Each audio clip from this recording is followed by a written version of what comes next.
Welcome to the Nervous System Care and Healing Podcast, where we talk about how to take care of ourselves in mind, in body, in spirit, while we navigate systems that were designed to keep us dysregulated. I'm your host, Liz, a neurodivergent therapist of color, and I'm really glad that you're here. Hey everyone. For this week's episode, I was inspired by a pottery class that I took earlier this year. So I decided that I wanted to learn how to do wheel throwing. And that class, even though it was just 8 weeks or so, it made me realize how much I want to be more in touch with my creativity. It made me think about art and community and what it means to be creative. So this week's episode is half info dump on the connection between creativity and healing. And also it's an invitation for you to connect with your creativity. And if you're listening to this and thinking, well, I'm not a creative person, so this isn't for me, I'm going to stop you right there. Because I think one of the biggest myths about creativity is that only certain people are creative and that the rest of us are just bad at art or something like that. When in fact, I think we all have access to a creative quality or a creative practice within ourselves. Sometimes other things can block that access, but that doesn't mean this isn't inherently just part of our human nature. And when I say creativity, maybe your mind goes to art pieces that get featured in fancy museums. And that is definitely one way that creativity is expressed, but it can also look a million other different ways. And I bet you that you have been creative in some way in the past 2 weeks. Whether you are making art, like doodling or painting or making pottery, whether you make music with your voice or with instruments, creativity can also look like storytelling, telling someone what happened on your vacation 2 years ago and telling that story in a way that's really interesting and engaging. Comedy is a form of creativity. It's remixing available info and input into something totally unique. So, under that definition, even cooking is a creative act, baking, because we have to make certain decisions about which ingredients to put in. What is the mix of flavors and textures that we want in the dish?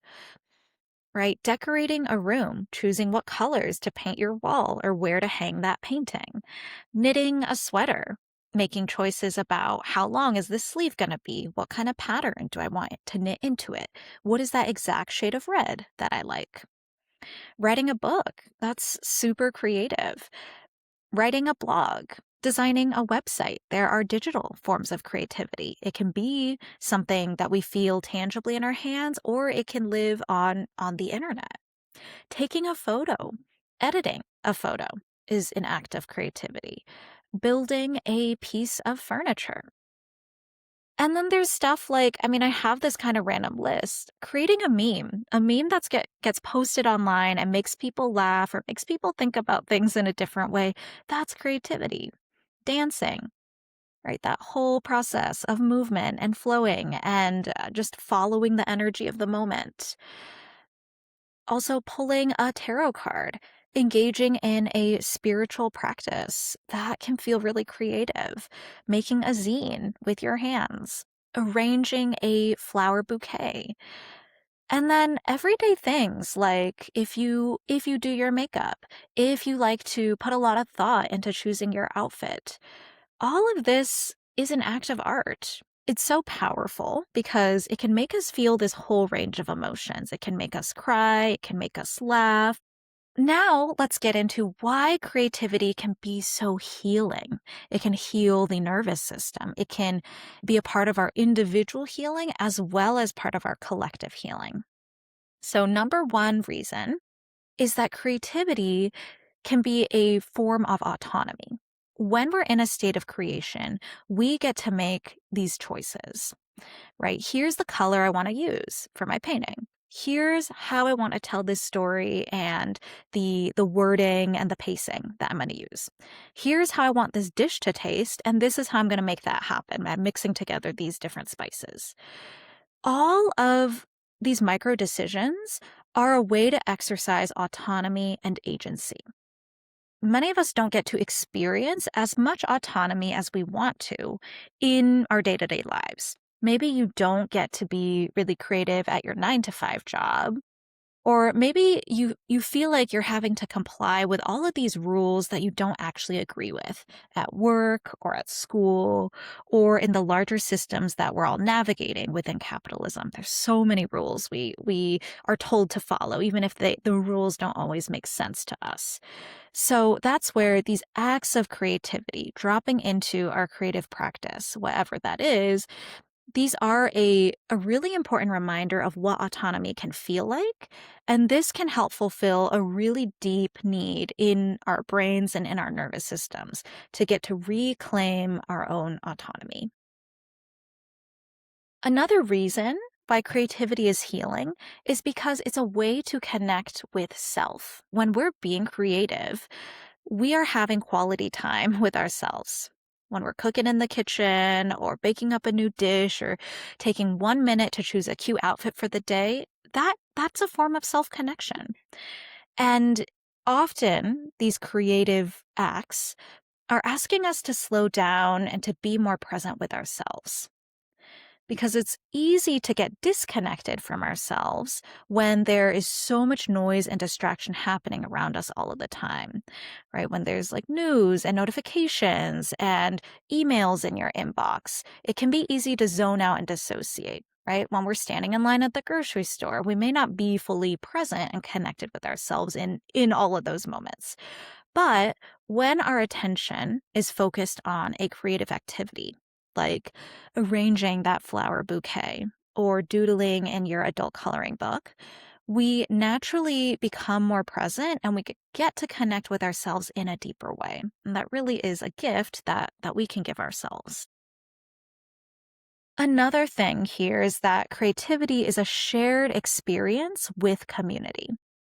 It can be a solo activity that we do on our own, and it can also be shared with other people.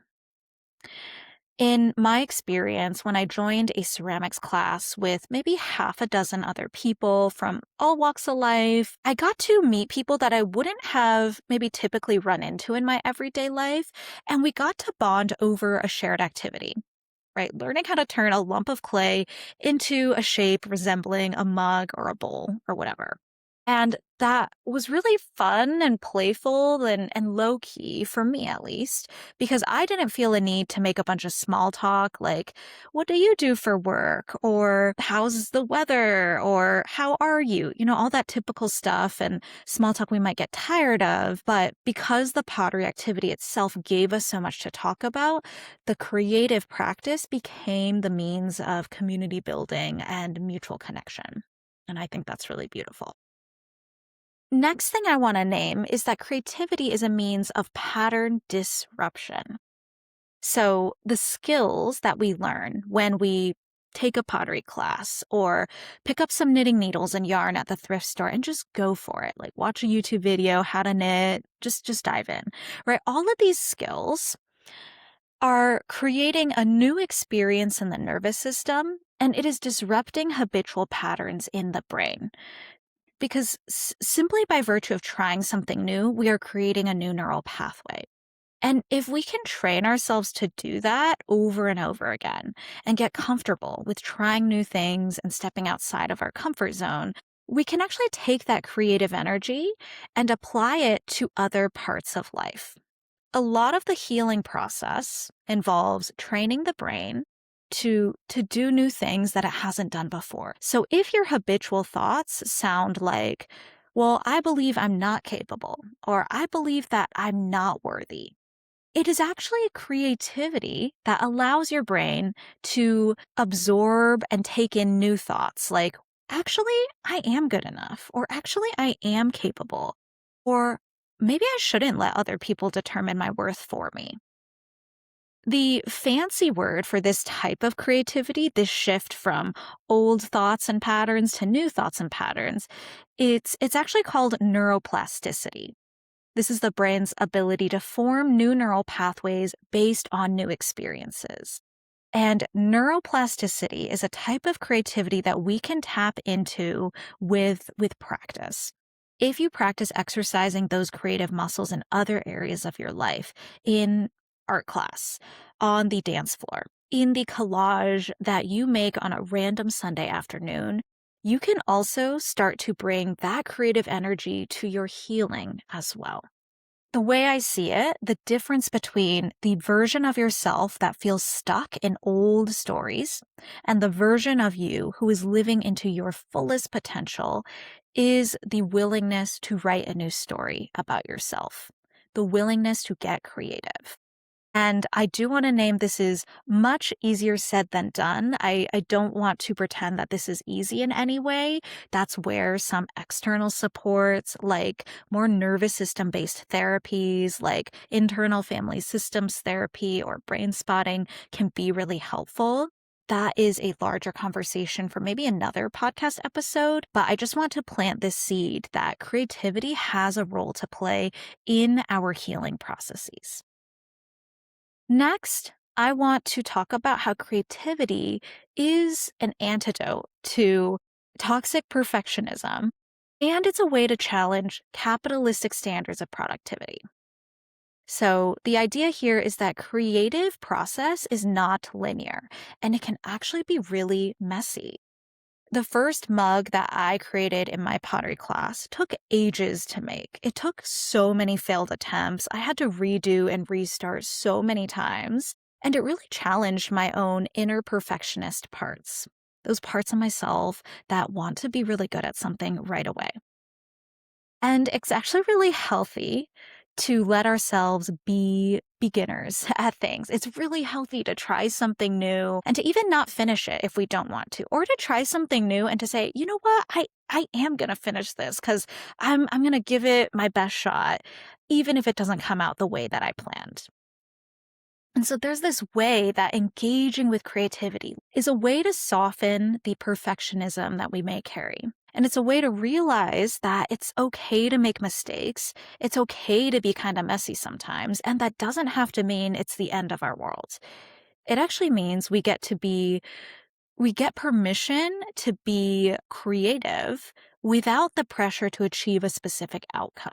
And in this capitalistic, productivity oriented society that we live in, it can be so liberating to say, I get to do this and try this, and the outcome doesn't have to mean anything about my worth as a person.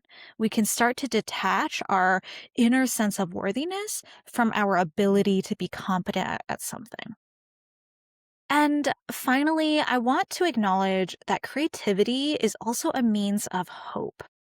As I record this podcast in mid 2026, the world is going through it. And I think we're all feeling it on some level in different ways in our individual lives and in our communities. And with the level and scale of atrocities happening around us, it can be easy to slip into a place of despair and hopelessness. And while those feelings make total sense, and it's a really natural reaction to the state of the world, it's not really sustainable to live in a place of hopelessness.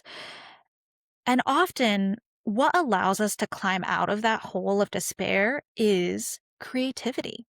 Because when we're in touch with our creative power, we can say, yeah, there's a problem in front of us. There are lots of problems, actually, right now. How do we strategize and organize together using our creativity, putting our minds and hearts together to imagine a way forward, to envision a different future, a different present, and to build a new kind of world together? All of that takes creativity. Creativity is a stepping stone to world building. It is the ability to look around us, to challenge the parts of the status quo that are not working, and to come up with something different and hopefully better. Creativity is that spark in you that sees a problem, sees systemic structural issues, and says, I have an idea and a vision of how we can make this better. And this skill of world building is so, so important. It's so needed. The world that we want for ourselves and for future generations is going to have to look so different from the world of consumption, capitalism, and colonization that we're navigating today. And in order for that future world to come into being, we have to first be willing to imagine it. We have to plant the seed first in order to see the tree grow.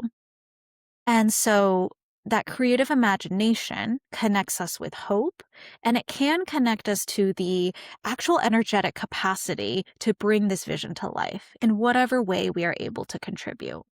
I will end here with a couple of reminders. The first is that creativity is not beyond your reach. It is not something that only professional artists can do. It is not something that you have to get a degree or certificate in order to be able to enjoy your creativity, to claim your creative power. So please, please do not let anyone or any system tell you otherwise, especially since capitalism loves to tell us that an activity is only worthwhile if we are actively monetizing and profiting from it. So let me just say, as a counterbalance to that I believe we are allowed to make art that is just like you can make art that's just for you and that no one else sees. That is beautiful if that's what you want. You are also allowed to make a living from your art and your creativity and to sell your beautiful creations or services if that's what you want to do. And you deserve to be able to do so if that's what you choose. The point is that creativity belongs to all of us. It's a gift that we all share. My second reminder is that creativity is not a frivolous thing that should be solely reserved for the good times. It shouldn't be seen as something that we get to do once we're all perfectly relaxed and rested. I actually see creativity as a way to get through hard times. It can be a source of joy and meaning and hope in times of collective transition, collective grief. I'll leave you here with a few questions to reflect on as I invite you to be in relationship with your own creativity. Number one, how do you experience creativity? Where do you experience creative energy in your body? And what does that feel like for you? Because creativity is not just an intellectual exercise, it's a mind-body experience, and often it's nonverbal. And finally, what would you like to create today? I hope you have a beautiful day, and I will talk to you again next time. Thank you so much for listening to the Nervous System Care and Healing Podcast. If you enjoyed this episode, be sure to follow or subscribe on whatever platform you use to listen to podcasts. And if you ever have a few minutes to leave a rating and review, it would mean so much to me, and it helps other people to find the podcast and spread the care. Please remember that this podcast is not a replacement for therapy, coaching, or professional mental health services. The information shared here is generalized, it may not reflect every individual nuance, and it should not be interpreted as personalized mental health advice. So please do seek out additional support if you need it. Take care and be well. This is Liz at Nervous System Care and Healing.